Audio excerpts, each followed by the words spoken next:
Nasir breaking news आवाज़ share कंदासीं। सिंध में ज़रई भाण जे बहरान वारो मामलो अदालत में पहुची वियो आहे। Sindh high court circuit bench वफ़ाक़ी secretary, chief secretary Sindh, secretary agriculture एविन के नोटिस जारी कंदे 18 जनवरी ताईं जवाब तलब करे वरितो। मटियारी सां तालुक रखंदड़ advocate Piral Majidano Sindh high court circuit bench Hyderabad में पिटीशन दाख़िल कराई हुई।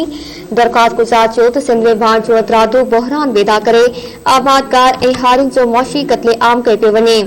वडन डीलरन के भाण जा ट्रोलर फराम कया पिया वञनि, जेकी 1750 रुपया बदिरां 3000 रुपयनि में विकिरो करे रहिया आहिनि।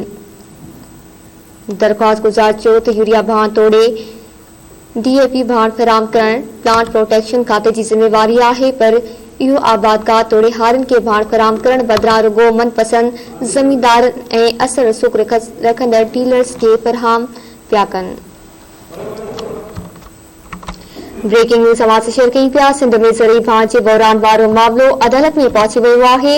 Sindh high court circuit bench वफ़ाक़ी secretary, chief secretary Sindh, secretary agriculture एविन के नोटिस जारी कंदे 18 जनवरी ताईं जवाब तलब करे वरितो। मटियारी सां तालुक रखंदड़ advocate Piral Majidano Sindh high court circuit bench Hyderabad में पिटीशन दाख़िल कराई हुई। दरख़्वास्त गुज़ार चयो त सिंध में भाण जो हथरादू बहरान पैदा करे आबादकार ऐं हारियुनि जो मुआशी क़त्लेआम कयो पियो वञे। वडन डीलर के भाण जा ट्रोलर फराम कया पिया वञनि, जेकी 1750 रुपयनि बदिरां 3000 रुपयनि में विकिरो करे रहिया आहिनि।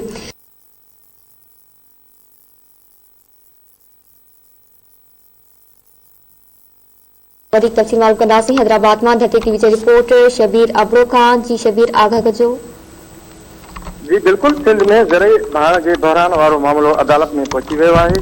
जॾहिं त Sindh high court circuit bench Hyderabad में वफ़ाक़ी secretary, chief secretary Sindh, secretary agriculture ऐं ॿियनि खे नोटिस जारी कंदे खेनि 18 जनवरी ते जवाब दाख़िल करे वरितो आहे, जेको आहे त मटियारी सां तालुक रखंदड़ एडवोकेट पीरल मजीदाणो दरख़्वास्त दाख़िल कराई, जंहिंमें हुन जणायो त सिंध में भाण जो हथरादू बहरान पैदा करे आबादकारनि ऐं हारियुनि जो मुआशी क़त्लेआम कयो पियो वञे। जॾहिं त वॾे डीलरनि खे भाण जा ट्रालर फराहम कया पिया वञनि, जेके 1750 रुपयनि बदिरां 3000 रुपयनि में विकिरो करे रहिया आहिनि। यूरिया भाण तोड़े DAP भाण फराहम करण प्लांट प्रोटेक्शन खाते जी ज़िम्मेवारी आहे, पर उहो आबादकारनि तोड़े हारियुनि खे भाण फराहम करण बदिरां रुगो मनपसंद ज़मींदारनि ऐं असर रसूख़ रखंदड़ डीलर्स खे फराहम पिया कनि। जस्टिस आफ्ताब अहमद गोरड़ ऐं जस्टिस आगाह फैसल ते मुश्तमिल डिवीज़न बेंच ॿुधणी कई आहे, जेको आहे त वकील अदालत खे आगाही कंदे इस्तदा कई त सिंध में भाण जो को बि बहरान न आहे, पर माफ़िया खे वॾे मिक़दार में फैक्ट्रियुनि मां सिधी रीति भाण फराहम करे हथ सां बहरान पैदा कयो वियो आहे। पर भाण फराहम न थियण सबबि आबादकारनि जा पोखियल फसल तबाह थी रहिया आहिनि, जंहिं करे मामले जो नोटिस वरितो वञे। अदालत वकीलनि जा दलील ॿुधण बैदि director general agriculture and extension, director plant protection agriculture extension खे बि ईंदड़ ॿुधणी ते जवाब दाख़िल करण जो हुकुम ॾेई छॾियो आहे। जी महिरबानी शबीर अबड़ो, आगाह करण जे लाइ।